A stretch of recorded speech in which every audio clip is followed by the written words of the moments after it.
இன்றைக்கு நாம் தியானிக்க இருக்கிற வசனம் லூக்கா 1:37 தேவனாலே கூடாத காரியம் ஒன்றுமில்லை என்றான். தேவனாலே கூடாத காரியம் ஒன்றுமில்லை என்றான். இந்த வார்த்தையை யாரு சொல்லுகிறதுன்னு பார்த்தா மரியாளை நோக்கி தேவ தூதன் சொல்றாரு. இதே அதிகாரத்துல லூக்கா 1:34 பாருங்க. அதற்கு மரியாள் தேவதூதனை நோக்கி, இது எப்படி ஆகும், புருஷனை அறியேனே என்றாள். தேவதூதன் அவளுக்கு பிரதி உத்தரமாக, பரிசுத்த ஆவி உன்மேல் வரும், உன்னதமானவருடைய பலம் உன்மேல் நிழலிடும், ஆதலால் உன்னிடத்தில் பிறக்கும் பரிசுத்தம் உள்ளது தேவனுடைய குமாரன் எனப்படும். இந்த வார்த்தைய தேவதூதன் மரியாள் இடத்துல சொல்றார். அதாவது ஆண்டவராகிய இயேசு கிறிஸ்து மரியாள் இடத்துல உற்பத்தி பிறக்க போகிற காரியத்தை குறித்து பேசுகிறார். அப்போ இது எப்படி நடக்கும்னு கேட்கும்போது, அப்போ அந்த தேவ தூதன் சொல்றாரு, உன் இனத்தாலாகிய எலிசபெத்தும் தன் முதிர் வயதிலே புத்திரனை கர்ப்பம் தரித்திருக்கிறாள். மலடியாக எண்ணப்பட்ட அவளுக்கு இது 6ஆம் மாதம். அப்போ முதிர் வயதிலையும் தேவன் கர்ப்பத்தின் கனியை தர வல்லமை உள்ளவரா இருக்கிறார். அதனால் தேவனாலே கூடாத காரியம் ஒன்றுமில்லை. அதுதான் தேவ தூதன் மரியாள் இடத்துல பேசுகிறத பார்க்கிறோம். இன்னைக்கும் நம்முடைய வாழ்க்கையில கூட இது முடியாத காரியம், இது நடக்காதுன்னு நம்முடைய இருதயத்திலே நாம நினைக்கலாம். ஆனா கர்த்தர் இன்னைக்கு சகலத்தையும் அவர் செய்ய வல்லவர் இல்லையா?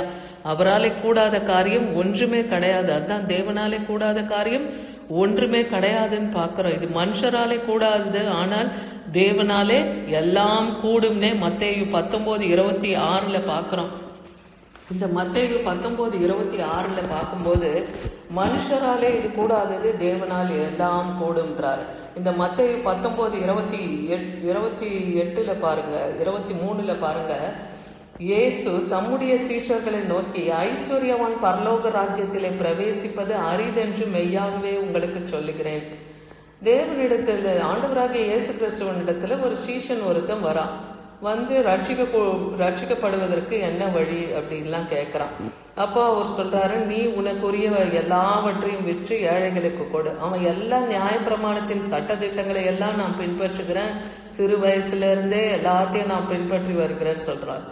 அப்போ இயேசு கிறிஸ்து சொல்றாரு, உனக்குரியவைகளை நீ விற்று தரித்திரருக்கு நீ கொடு, அப்போ பரலோக ராஜ்யத்திலே நீ இருப்பேன்னு சொல்றாரு. அப்போ அதை கேட்ட அந்த ஐஸ்வர்யவான் துக்கப்பட்டு அவன் வீடு திரும்பி போனான்னு பாக்குறோம். அதனாலதான் இங்க ஆண்டவராகிய இயேசு கிறிஸ்து தன் சீஷர்களை நோக்கி சொல்றாரு, ஐஸ்வர்யவான் பரலோக ராஜ்யத்திலே பிரவேசிப்பது அரிதென்று மெய்யாகவே உங்களுக்கு சொல்லுகிறேன். ஏன்னா அவங்க அந்த பொண்ணையும் பொருளையும் அவங்களுக்கு உரியவைகளை சம்பத்துகள் மேலேதான் அவங்க தங்கள் கவனத்தை வைத்திருக்கிறதுனால அப்படிப்பட்ட ஐஸ்வர்யவான்கள் பரலோகத்தில் பிரவேசிப்பது அரிதுன்னு சொல்றார்.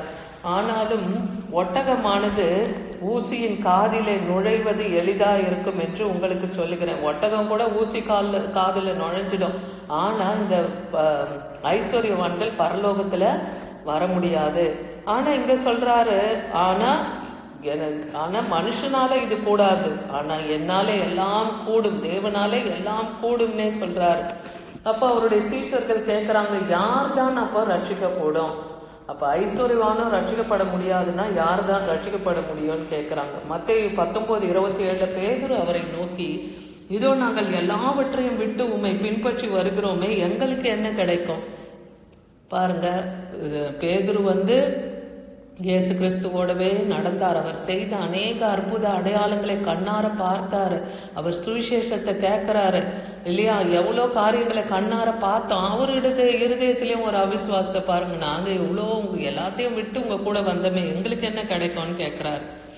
அதற்கு இயேசு மத்தேயு 19:28 பாருங்க. அதற்கு இயேசு, மறு ஜென்ம காலத்திலே மனுஷகுமாரன் தம்முடைய மகிமையுள்ள சிங்காசனத்தின் மேல் வீற்றிருக்கும் போது என்னை பின்பற்றின நீங்களும் இஸ்ரவேல் 12 கோத்திரங்களையும் நியாயம் தீர்க்கிறவர்களாய் 12 சிங்காசனங்களின் மேலே வீற்றிருப்பீர்கள் என்று மெய்யாகவே உங்களுக்கு சொல்லுகிறேன். பாருங்க, அவருடைய 12 சீஷர்களுக்கும் தேவன் கொடுத்திருக்கிற நித்தியத்துக்கான பாக்கியம் என்ன? கர்த்தரை அவர்கள் எல்லாவற்றையும் விட்டு பின்பற்றி வந்த பொழுது நித்திய ராஜ்யத்திலே 12 கோத்திரத்தையும் விசாரிக்கிறவர்களாய் அவர்களை அந்த 12 சிங்காசனத்திலே அமர பண்ணுவேன்னே சொல்றாரு. அதே போல அப்படி ரட்சிக்கப்படணும், அப்படி நித்திய ஜீவன்ல காணப்படணும்னா மத்தேயு 19:19 பாருங்க, என் நாமத்தை நிமித்தம், எப்படி என் நாமத்தின் நிமித்தம், கிறிஸ்துவின் நாமத்தும் இயேசு என்னும் அந்த உன்னத நாமத்தின் நிமித்தம் வீட்டையாவது, சகோதரையாவது, சகோதரியாவது, தகப்பனையாவது, தாயையாவது, மனைவியாவது, பிள்ளைகளையாவது, நிலங்களையாவது, வீட்டையாவது, இப்படி எவைகளை எல்லாம் விட்டு எவன் ஒருவன் என்னிடத்துல வருகிறானோ அவன் இழந்தவைகளை எல்லாத்தையும் 100 அடைவான்னு சொல்றார். அது மாத்திரம் இல்ல, அவன் நித்திய ஜீவனையும் சுதந்திரித்துக் கொள்ளுவான். இன்னைக்கு கிறிஸ்துவை பின்பற்றுகிற நாமும் இந்த உலக பிரகாரமான காரியங்கள், உலக ஆசை, பாசம், நேசம் எல்லாத்துலயும் நம்முடைய இருதயத்தை நாம வைத்திருக்கலாம். ஆனா தேவன் இன்னைக்கு என்ன சொல்றாரு? என் நிமித்தம் நீ எதையெல்லாம் விட்டு வரையோ அதெல்லாம் பரலோகத்திலே உனக்கு 100 நான் உனக்கு தருவேன். அது மாத்திரம் இல்ல, நித்திய ஜீவனை என்றென்றும் என்னோடு கூட அரசாளுகிற அந்த பாக்கியத்தை உனக்கு தருவேன்னே சொல்றாரு. எரேமியா 32:17 சொல்றது, என்னால் செய்ய முடியாத காரியம் ஒன்று உண்டோன்னே இங்க கேட்கிறார். அப்ப தேவனாலே செய்யக்கூடாத காரியம் ஒன்றுமில்லை. அவர் சகலத்தையும் நமக்காக செய்து ஆயத்தப்படுத்தி வைத்திருக்கிறார். இங்கே கர்த்தருடைய வேலையை நாம் செய்து முடித்து அவர் பரலோக ராஜ்யத்தை நாம் அடையும் போது அங்க நித்திய ஜீவனிலே என்றென்றும் காணப்படுவோம். அதுதான் இன்னைக்கு நமக்கு சொல்லுகிறார். தேவனாலே கூடாத காரியம் ஒன்றுமில்லை. கடைசி காலத்துல நாம் அவரை பின்பற்றி வரும்போது சிலர் முந்தினோர் பிந்தினோராயும், பிந்தினோர் முந்தினோராயும் போய்விடுவாங்கன்னு கூட வசனம் இருக்கு, அடுத்த வசனமே. அதனால தேவனை உண்மை மனதோடு நாம பற்றி கொண்டு அவரை பின்தொடர்வோமானால், அவர் நமக்காக விட்டு போன அந்த மாதிரியை பின்தொடர்ந்து நாமும் போவோமானால் அந்த நித்திய ஜீவனிலே அவரோடு கூட நாம் என்றென்றும் காணப்படுவோம். அதான் தேவனாலே கூடாத காரியம் ஒன்றுமே இல்லை. ஆமென்.